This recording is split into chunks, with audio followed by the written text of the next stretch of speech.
చీకటి పడ్డాక హైవేలు మనుషుల్ని మింగేస్తాయని కథలు విన్నాను కాని ఈరోజు నా కళ్ల ముందు జరుగుతున్నది చూస్తుంటే ఒళ్ళు గగురు పొడుస్తుంది.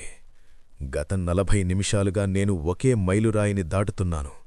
మైలురాయి 104. నా కారు స్పీడోమీటర్ 80 చూపిస్తోంది. లెక్క ప్రకారం నేను ఎప్పుడో ఊరు దాటేయాలి. కాని ప్రతిసారీ హెడ్ లైట్స్ చీకటిని చీల్చుకుంటూ వెళ్ళినప్పుడల్లా అదే రాయి, మైలురాయి 104. నేను కారు ఆపి కిందకి దిగాను. చుట్టూ ఉన్న నిశ్శబ్దం చెవుల్లో ఏదో అలజడి పుట్టిస్తోంది. ఆ మైలురాయిని తాకి చూశాను. అది నిజమైన రాతి గుండె. కాని సరిగ్గా దాని పక్కనే ఒక సిగరెట్ పీక కనిపించింది. దాన్నుంచి ఇంకా పొగ వస్తోంది. కాని నాకు సిగరెట్ తాగే అలవాటే లేదు.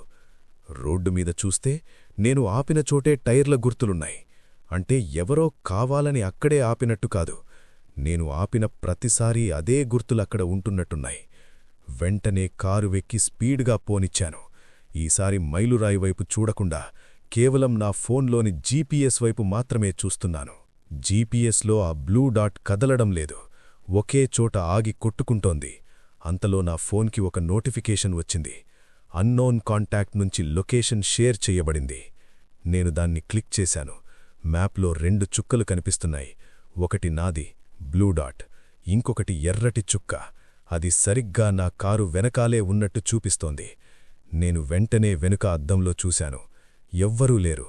కాని అంతలోనే నా కారు బ్లూటూత్ నుంచి ఒక శబ్దం వచ్చింది. Connected to passengers iPhone. నేను ఒంటరిగా ప్రయాణిస్తున్నాను. కాని నా పక్క సీటు మెల్లగా లోపలికి నొక్కుకుపోయింది. ఎవరో కూర్చొని నన్నే చూస్తున్నట్టు. నేను కారు ఆపలేను. ఆపితే ఆ రెడ్ డాట్ నన్ను పట్టేసుకుంటుంది. స్పీడ్ 140 దాటింది. రేడియో దానంతట అదే ఆన్ అయింది. పాటలు రావట్లేదు.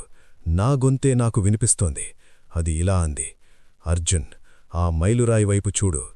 నేను చూశాను. అది మైలురాయి 104 కాదు, అదొక సమాధిరాయి. దానిమీద నా పేరే ఉంది. చనిపోయిన తేదీ ఈరోజే. సమయం రాత్రి 11:45. మ్యాప్లో ఆ ఎర్రటి చుక్క నా చుక్కలో కలిసిపోయింది. నా భుజం మీద ఎవరో చల్లటి చెయ్యిని వేసినట్టనిపించింది. ఒక గొంతు నా చెవిలో మెల్లగా ఇలా అంది, అర్జున్, మనం ఎన్నో ఏళ్లుగా ఇలాగే తిరుగుతున్నాం. ఇప్పుడు స్టీరింగ్ నాకు వదిలే. టైం 11:45 అయింది. ఆ గీత దాటబడింది. We finally meet.